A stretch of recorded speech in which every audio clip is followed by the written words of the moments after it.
ये सरकार कहे कि किसानों पर बहुत जो है बहुत हुआ किसानों पर मार, अब की बार मोदी सरकार, इसका मतलब होता है कि किसानों पर कम मार पड़ी है, मोदी सरकार में भरपूर मार पड़ेगी। एक आदमी है बोलने वाला जो मन की बात करता है, वन वे कम्युनिकेशन करता है, कुछ सुनता नहीं है, सिर्फ बोलता है। यह पूरी दुनिया में ऐसा जाहिल आदमी दिखा है क्या? यह आदमी प्रधानमंत्री बनने के लायक है? यह आदमी प्रधानमंत्री बनने के लायक है ही नहीं। मोदी जी उस समय कहते हैं कि जो लोग बेईमानी में फेल हो गए, चोरी में फेल हो गए, वो युवा जो है सड़क पर हैं। कितने शर्म की बात है। इस आदमी को तो चुल्लू भर पानी में डूब मरना चाहिए कि इसके नाम पर जो है जन्मदिन के नाम पर राष्ट्रीय बेरोजगार दिवस ट्रेंड करता है।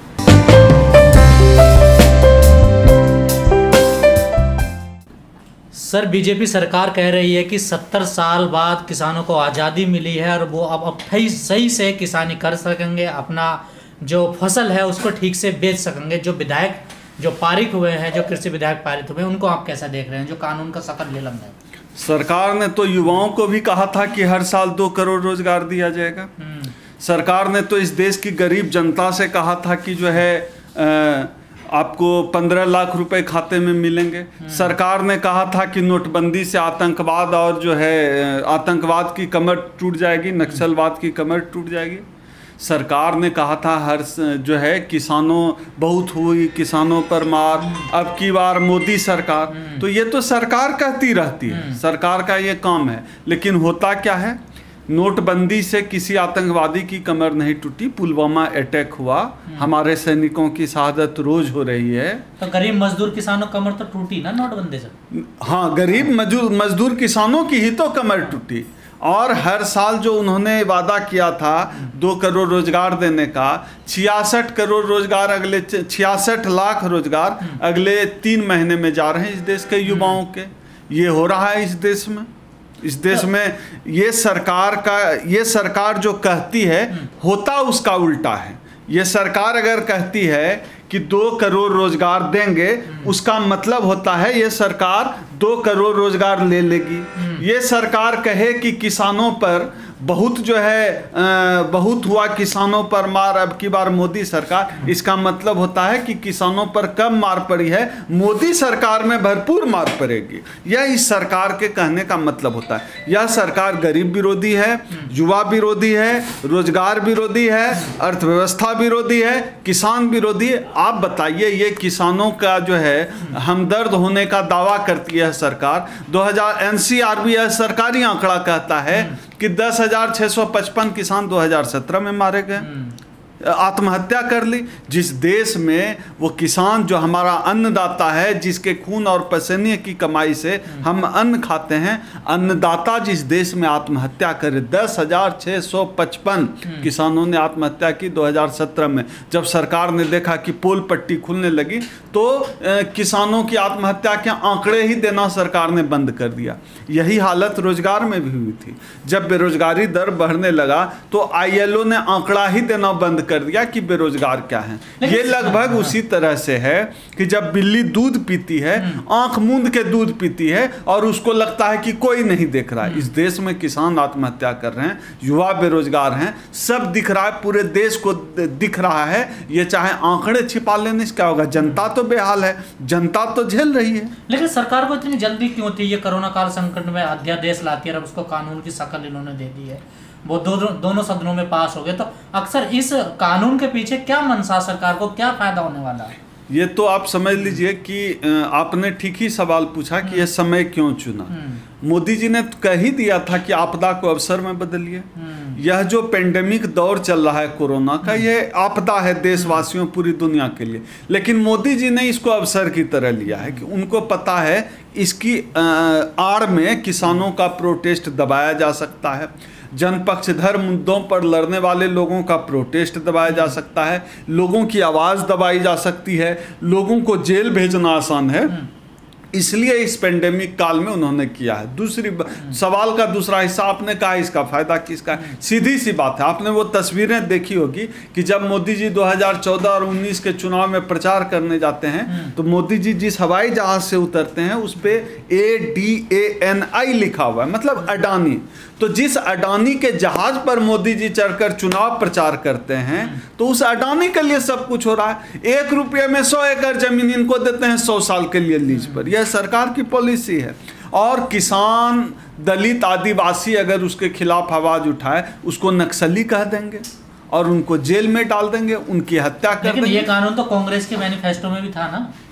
लेकिन आप देखिए ना कि कांग्रेस जन पक्षधर मुद्दों पर किस तरह फ्लेक्सिबल होकर कांग्रेस सुनवाई करती थी, कानून में बदलाव करती थी, जनता की सुनती थी। लेकिन यह सरकार तो बहरी सरकार है, गूंगी सरकार भी है। एक आदमी है बोलने वाला जो मन की बात करता है, वन वे कम्युनिकेशन करता है, कुछ सुनता नहीं है, सिर्फ बोलता है। यह पूरी दुनिया में ऐसा जाहिल आदमी दिखा है क्या? यह आदमी प्रधानमंत्री बनने के लायक है?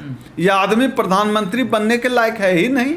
जिसको इतनी हिम्मत नहीं है कि मीडिया को संबोधित करे। इसी कोरोना पेंडेमिक में पूरे दुनिया के जितने भी देश हैं सबके राष्ट्राध्यक्ष जो है सप्ताह में 3 दिन में, इवन कई जो है देश के प्रधानमंत्री, राष्ट्रपति हर दिन कोरोना पर बात कर रहे थे, कम्युनिकेट कर रहे थे, मीडिया से बात करते। 7 साल गुजरने वाले हैं, इस आदमी में हिम्मत नहीं है कि मीडिया से बात करे। कैसा प्रधानमंत्री है ये? गद्दी नहीं संभल रही है तो उतर जाओ।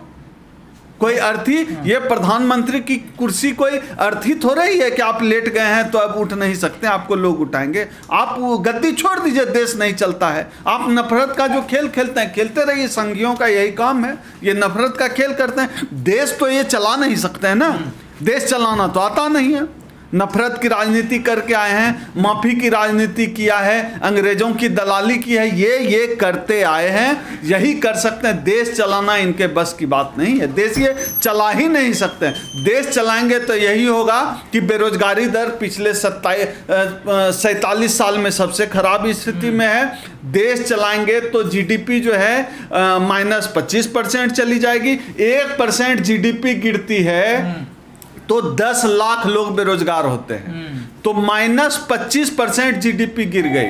ये जो मोदी जी छल और फ्रेब का खेल खेलते हैं, यह खेल बंद कर देना चाहिए। तो आपको नहीं लगता आप लोगों ने जो किसानों को गुमराह किया है, ऐसे प्रधानमंत्री कह रहे हैं कि विपक्ष ने किसानों को गुमराह कर दिया और वो लोग सड़कों पे उतर गए? नहीं, ये तो कहेंगे ही। वो जब युवा जो है नौकरी और रोजगार के लिए सड़कों पर उतरते हैं तो मोदी जी उस समय कहते हैं कि जो लोग बेईमानी में फेल हो गए, चोरी में फेल हो गए, वो युवा जो है सड़क पर हैं। कितने शर्म की बात है। इस आदमी को तो चुल्लू भर पानी में डूब मरना चाहिए कि इसके नाम पर जो है जन्मदिन के नाम पर राष्ट्रीय बेरोजगार दिवस ट्रेंड करता है। कितनी शर्म की बात है। चुल्लू भर पानी में ऐसे आदमी को डूब मरना चाहिए।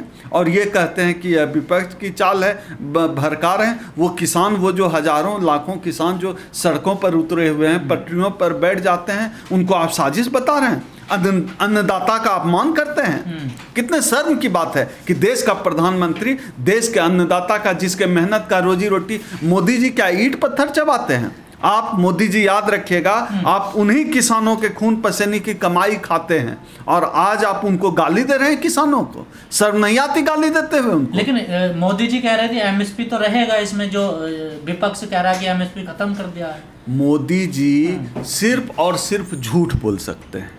सिर्फ मोदी जी सिर्फ और सिर्फ झूठ बोल सकते हैं।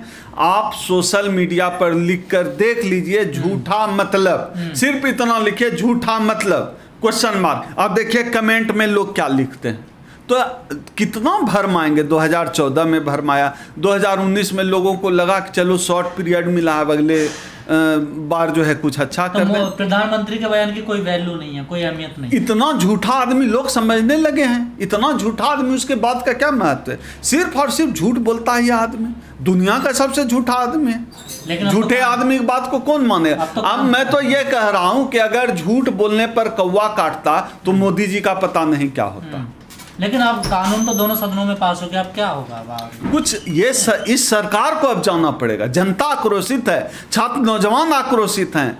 युवा आक्रोशित हैं, छोटे बड़े व्यापारी आक्रोशित हैं, किसान आक्रोशित हैं, सबको मार के रख दिया। कहीं इस देश में जनतंत्र नहीं बचा है, बोलने वाले को जेल में डाल रहे हैं। चल क्या रहा है इस देश में?